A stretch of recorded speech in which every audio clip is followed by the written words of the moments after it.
I wanted to get your take on this here. So this is from the Texas Tribune, and you might have seen it, but we failed. Gay Republicans who fought for acceptance in Texas GOP see little progress. Now we'll dive into the story a little bit, but I want to ask you, Dylan, how shocked are you by this? Because I'm completely shocked. I thought they would revolutionize the GOP. I thought we were like just a few weeks away from Mike Pence doing a drag queen story hour, honestly. I'm very surprised. Look, I've said this time and time again, and I'll say it time and time again.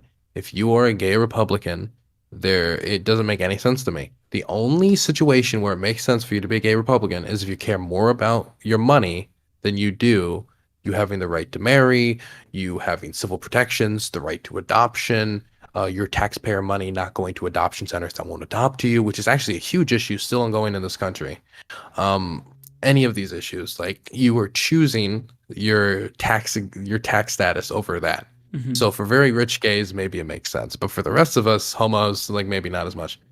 Um, so I guess for me, like I'm just not surprised. Like every time I Mm-hmm. see this, it's like the leopard eating. What is it? The face eating leopards party. Like you Yeah. voted for it. Like I don't know how exactly you're I never thought surprised. leopards would eat my face, says woman who voted Yeah, for leopards eating faces party. exactly. I remember there was this big moment in the Texas GOP. I don't know if you saw the Texas GOP platform. It was very A little bit. fanatical to say Yeah. the least. And it said like being gay. It was like along the lines of being gay is abnormal and Mm-hmm. it's this and it's that. And he actually stood up and he said this was a gay Republican at the meeting who was one of the delegates debating what if this was going to be the platform or not. And he said, "Look, yes, last time we had this in 2018, we said we weren't going to do it. We said we weren't going to have this in here. We negotiated it away. Now you're not. Now you're putting abnormal in here, and I know that you're about to say, oh, statistical abnormality, but you're not going to say that about the Vietnamese. You're not going to say that about Mormons. You're not going to say that about other people who are statistical minority when you say Mm-hmm. abnormal."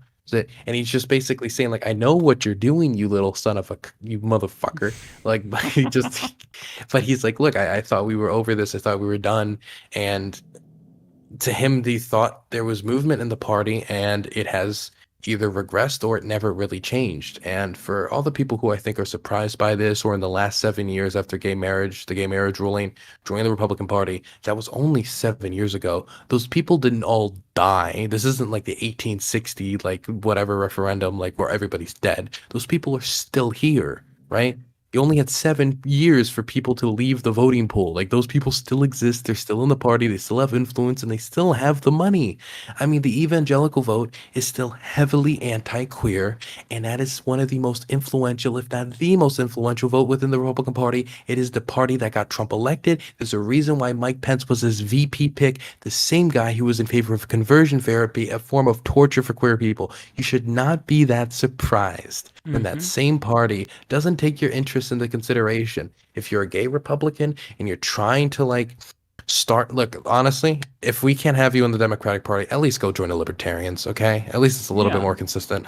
Yeah, that's what I don't get. Like, I understand not liking the Democratic Party. I, as a leftist, do not like the Democratic Party. In fact, I hate the Democratic Party. But that doesn't mean that, oh, well, since Democrats bad, automatically Republicans are good. You can just vote for a third party if you want to.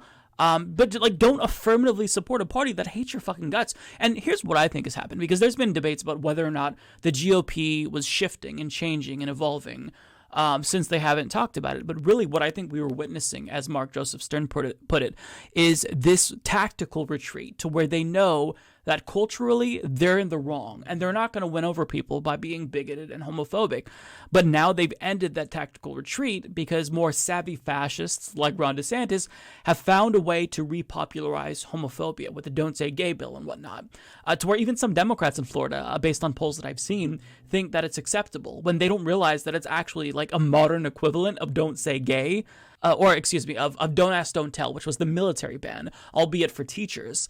And so I think that really now that they see that they can actually say homophobic things again, and it's, I guess, somewhat acceptable, they're letting their freak flag fly. And that's kind of what we're seeing now. And just to kind of go through the subtitle of this, gay Republicans who have fought for acceptance within the Texas GOP over the past 3 decades told the Texas Tribune progress has been excruciatingly slow. Many of them have left the party, even as the number of log cabin Republicans in Texas continues to grow. This is really just one of those instances of people putting their own, as you said, their own class interests above their identity. But what doesn't make sense to me is that it doesn't matter if you're a rich gay or a poor gay. Like, all of us are going into the blenders. Like that. Like, if they really had their way, fascism would not allow any of us to exist. So it doesn't make sense to me how they continue to do this. And I wanted to get your take on the 157 Republicans who voted against same-sex marriage, to codify same-sex marriage, the Respect for Marriage Act. But there was 47 Republicans who decided to support codifying marriage equality. Even though I'm not surprised that the overwhelming majority of them voted against it, the 47 honestly did surprise me, because I would expect there to be like 2. Are you surprised by that, or am I just like super cynical? One last thing on what you were just talking about with the situation around like we're all going in a blender. What happened to Ernst? That's like whether if you join a movement that is inherently anti-queer, like you are advocating for your own downfall at the end of the day. You are basically just crossing your fingers and hoping that they overlook the fact that you're a gay so you can keep your tax dollars. Yeah. And it's not the safest strategy. Now, when it comes to, could you say that again? The second part. Sorry, I was Googling what his name was. I forgot it.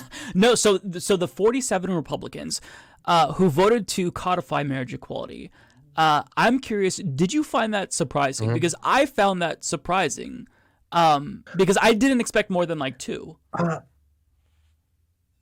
If you are a Republican in a swing district, I think it's going to be hard to look a lot of like the moderate centrist types, the actual moderates in the country. Like, it's going to be hard to look them in the face and explain exactly why you voted against it. Mm-hmm. And I think a lot of this is, you're going to see a lot of Susan Collins types in this list. You're not going to see Matt Gaetz in this list. You're not going to see Mike Pence, or well, he's not even in Congress, but you're not going to see those types in this list that just had like an epiphany. Yeah. You're going to see mostly people who are in swing districts. And there's going to be people on that list who I assume actually did change their mind.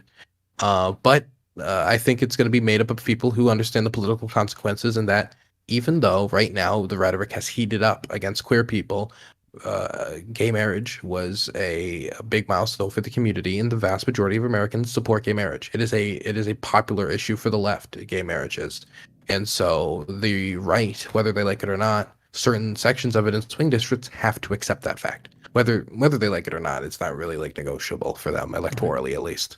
Yeah, yeah. And one thing that I feared at first was that they would take away a lot more of our rights because they're so emboldened. But now there's a lot of polling showing this huge shift in the 2022 midterms from Republicans now to Democrats in terms of momentum. So they're on track to win the Senate. So I'm curious, do you think that they would maybe back off a little bit, seeing as how this hurt them politically, or do you think they're just going to steam ahead, as Republicans usually do? Because I genuinely don't know. Because I think that maybe some more savvy Republicans will definitely, like, back off.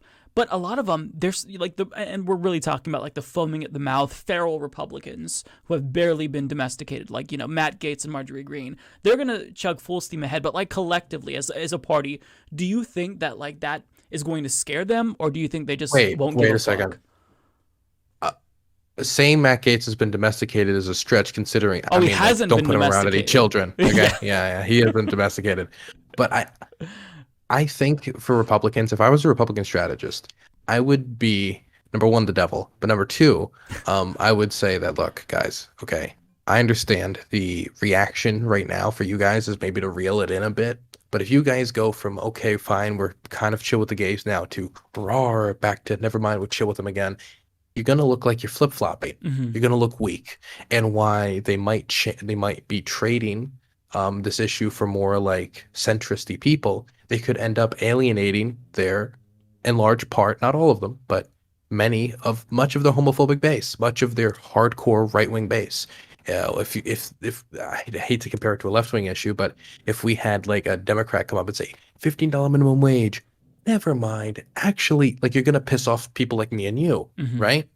And so, and then that means you get less fundraising. That means you get less people going out to canvass, and you don't have an energetic base. Then it's going to be a problem for you. Definitely when you're running on candidates like Trump, who largely won because of how like devoted the base is, that they're determined to go out and vote.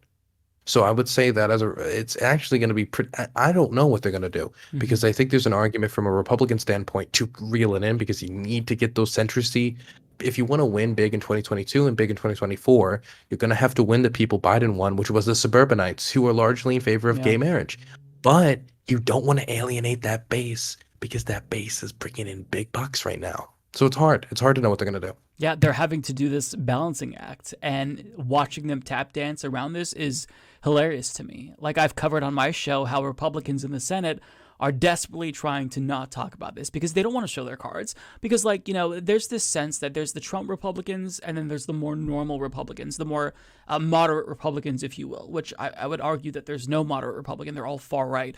But regardless, the Mitt Romneys or the Josh Hawleys who pretend to be populist, they're having to show their cards and admit, yeah, I'm against civil rights. I'm not actually a populist. And I love to see them do that. I love to watch them squirm. That's like the one joy that I get.